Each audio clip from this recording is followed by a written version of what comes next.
สาว่าเป็นนาพื้นแผ่นดินเขา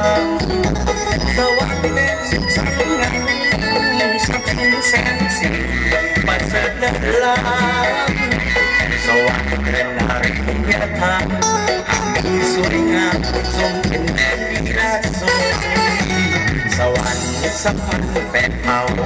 ทำงานเมืองเก่าสีโคกระบอกหลักฐานยืนยันพิสูจน์ให้แจ้งที่สุด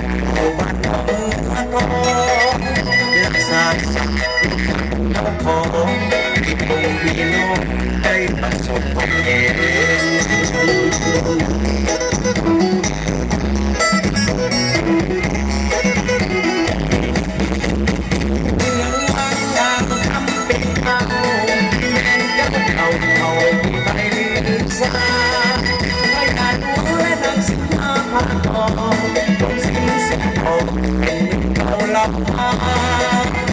ลูกหลาน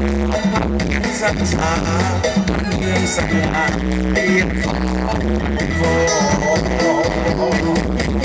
เราไปสวยกันทางมันกองพี่น้องสมัครสมาน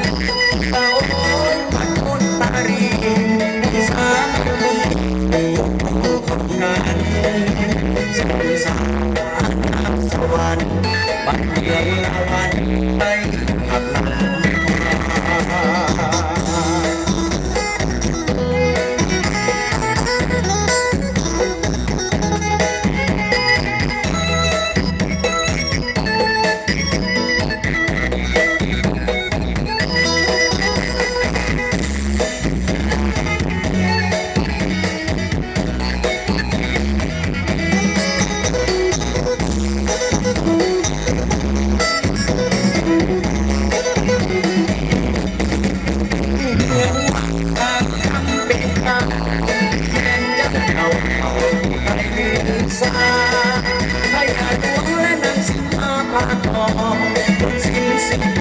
เป็นเขาเล่ามา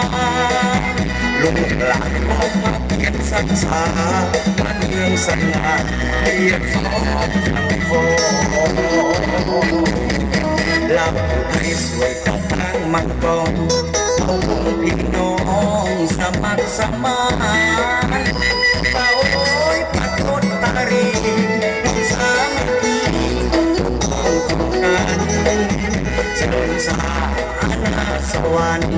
บ้านเมืองละวันได้หักนำ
ศิลปะจากแขวงสวรรณเขตลำดับต่อไปเป็นการแสดงบทฟ้อนเก็บเกี่ยวผล